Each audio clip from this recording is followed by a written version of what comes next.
జ్యోతిషాస్త్రరీత్యా ద్వాదశ రాశుల్లో మొదటి రాశి అయినటువంటి మేషరాశి మిత్రులారా, 2026 ఆగస్టు నెల మీకు శుభ ఫలితాలు ఎలా ఉన్నాయనంటే, శుక్రుడు కన్యా రాశిలో ప్రవేశిస్తున్నారు. కుజుడు మిథున రాశిలో, బుధుడు కర్కాటక రాశిలో, రాహుకేతుల నక్షత్ర మార్పుల కారణంగా ఆకస్మిక నిర్ణయాలు తీసుకుంటూ ఉంటారు.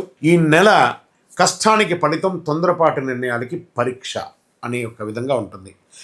నెల మొదటి పక్షంలో ఆలస్యాలు, ఒత్తిడిలు కనిపించినా రెండో పక్షంలో పరిస్థితులు పూర్తిగా మీకు అనుకూలంగా మారే అవకాశం ఉంటుంది. గతంలో చేసిన శ్రమకు ఇప్పుడు గుర్తింపు లభిస్తుంది. కొత్త పరిచయాలు భవిష్యత్తులో పెద్ద అవకాశాలను ఇస్తుంది.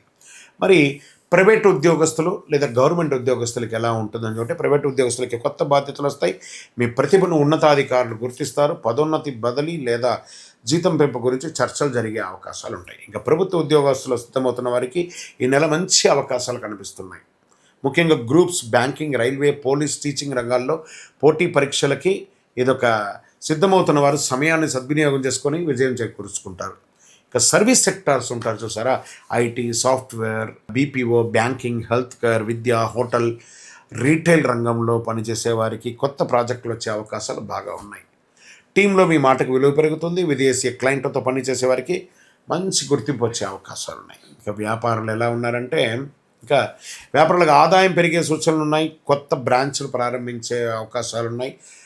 మీ యొక్క బిజినెస్ని ఎక్స్పాన్షన్ ఆఫ్ యువర్ ఆర్గనైజేషన్స్ అంటే ఫ్రాంచైజ్ మోడల్ కానీ బ్రాంచ్ మోడల్ కానీ పెరిగే అవకాశాలు ఉన్నాయి. కొత్త ఒప్పందాలు లాభదాయకంగా మారే అవకాశాలు ఉన్నాయి. అయితే భాగస్వామ్య వ్యాపారంలో లిఖితపూర్వకమైనటువంటి ఒప్పందాలు ఖచ్చితంగా ఉండండి. మీరు ఎవరికి షూరిటీ సంతకాలు ఎవరికి పెట్టకండి. బ్యాంకింగ్ షూరిటీ కూడా పెట్టకండి. ఇంకా ఆర్థికంగా ఆదాయం బాగానే ఉన్నా ఖర్చులు కూడా విపరీతంగా పెరిగే అవకాశాలు బాగా కనపడుతున్నాయి. పాత బకాయిలు వసూలు అయ్యే అవకాశాలు కనపడుతున్నాయి. ఇల్లు, వాహనం, స్థిరాస్తి ఖర్చు చేసే అవకాశాలు ఉన్నాయి. ఇంటిని మరమ్మత్తు చేసుకుని వాస్తుపరంగా అనే అవకాశాలు ఉన్నాయి. అనవసర అప్పులు తీసుకోవడం మాత్రం మంచిది కాదు. అది కట్టడానికి చాలా ఇబ్బంది పడతారు. షేర్ మార్కెట్లో భావోద్వేగాల కంటే విశ్లేషణకు ప్రాధాన్యత ఇవ్వండి. లాంగ్ టర్మ్ ఇన్వెస్ట్మెంట్ చేయండి. షార్ట్ టైంలో వాలంటేట్ ఉంటుంది కాబట్టి జాగ్రత్తగా ఉండి దీర్ఘకాలిక పెట్టుబడులు, నాణ్యమైన కంపెనీలకు పెట్టుబడులు చేయడం, కొత్త స్థిరాస్తిని చెప్పొచ్చు. అధిక రిస్క్ అస్సలు పనికిరాదు, జాగ్రత్త. ఇంట్లో శుభకార్యాలు చర్చ జరిగే అవకాశం ఉన్నాయి. బంధువుల్లో జీవిత భాగస్వామి సహకారం లభిస్తుంది. చిన్న చిన్న అపార్థాలు వచ్చిన పెద్దల సలహా పరిష్కారం మంచిది. ఇంకా ప్రేమికులకి ఎలా ఉంటుందంటే, ప్రేమలో ఉన్న వారికి కోపం తగ్గుతుంది. వివాహ ప్రయత్నాలు చేసుకున్న వారికి చక్కటి అవకాశాలు బాగా ఉన్నాయి. శుభవార్తలు వచ్చే అవకాశం ఉన్నాయి. ఆరోగ్యం వచ్చేటప్పటికీ బ్లడ్ ప్రెషర్ పెరిగే అవకాశం ఉన్నాయి. తలనొప్పి, కంటి సమస్యలు, నిద్రలేమి, ఒత్తిడి, హృదయపూర్వకమైనటువంటి ఇక ఛాతికి సంబంధించినటువంటి ప్రాబ్లమ్స్ వచ్చే అవకాశాలు ఉన్నాయి. ఒక శస్త్రచికిత్స కూడా అయ్యే అవకాశాలు ఉన్నాయి, జాగ్రత్త. విద్యార్థులు పోటీ పరీక్షల్లో ఉన్నవారికి ఇది మంచి సమయం అని కూడా చెప్పచ్చు. ఏకాగ్రత పెరుగుతుంది.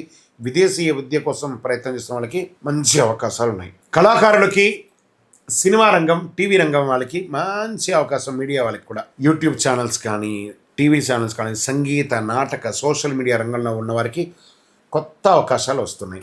మీ ప్రతిభకు ప్రశంసలు లభించే అవకాశాలు కూడా ఉన్నాయి. రాజకీయ నాయకులు, ప్రజల్లో ఆదరణ పెరుగుతాయి. కొత్త బాధ్యతలు, పార్టీ పదవులు, ముఖ్య సమావేశాల్లో పాల్గొనే అవకాశం ఉంది. కాస్త మాటలు జాగ్రత్తగా మాట్లాడితే చాలా మంచిది. ఇంకా విదేశీయ ఉద్యోగాలు, వీసా, ఇమిగ్రేషన్, ఉన్నత విద్యకు సంబంధించిన పనులు పురోగతి కనబడుతుంది. ఆలస్యమైన ఫైళ్ళు మాస ద్వితీయంలో ముందుకెళ్లే అవకాశాలు ఉన్నాయి. పాత కోర్టు కేసులు కొంత అనుకూలం కనిపించవచ్చు. ఆస్తి కొనుగోలు, అమ్మకాల పత్రాలు పూర్తిగా పరిశీలించి కేసులో ముందుకు చేసుకోండి. చర్చల ద్వారా తీసుకోండి. ఈ నెల మొత్తంలో తీసుకోవాల్సినటువంటి ఆరోగ్యపరమైన నిర్లక్ష్యం చేయకండి. పెద్ద మొత్తంలో అప్పు ఇవ్వకండి. కోపంతో నిర్ణయాలు తీసుకోకండి. సంతకం చేసే ముందు ఒకసారికి 2 సార్లు చదివి సంతకం పెట్టండి. ప్రతి మంగళవారం శ్రీ సుబ్రహ్మణ్య స్వామి వారిని యొక్క దర్శనం చేసుకోండి. పరిహారాల్లో ఓం అంగారకాయ నమః 108 సార్లు, ఓం సుబ్రహ్మణ్యాయ నమః 108 సార్లు సుబ్రహ్మణ్య భుజంగం పారాయణం చేయండి. నవగ్రహాల వద్ద నువ్వుల నూనె దీపం వెలిగించండి. ఎర్రటి పుష్పంతో సుబ్రహ్మణ్య స్వామికి ప్రార్థన చేయండి. కందులు, ఎర్రని కందులు, బెల్లం దానం ఇవ్వండి. ఎరుపు రంగు, కాషాయం రంగు కలిసి వస్తుంది. 1 మరియు 9 అదృష్ట సంఖ్యగా ఉంటుంది. ఆదివారం మరియు మంగళవారం అద్భుతంగా ఉంటుందని కూడా చెప్పవచ్చు. ఈ నెల అంతా కూడా మేషరాశి వారికి శుభాశుభ ఫలితాలు మిశ్రమంగా ఉంటుంది కాబట్టి తగు జాగ్రత్తలు తీసుకొని ఉండండి. ఇంకను మీ వయస్సు ఎంత ఉందో అన్ని దీపాలను మీ యొక్క ఇష్టదైవ దేవాలయంలో ప్రార్థన చేయండి. గురుగారు, మాకు ఇంకా ఫలితం కావాలి అని అనుకున్న వాళ్ళు అతి శక్తివంతమైనటువంటి కరుంగాలి మాలను మన యొక్క దేవాలయంలో 48 రోజులు పూజ చేసి ఉంటుంది. మీ గోత్రనామాలతో తెప్పించుకోండి. అద్భుతమైనటువంటి ఫలితాలను పొందండి. విజయోస్తు.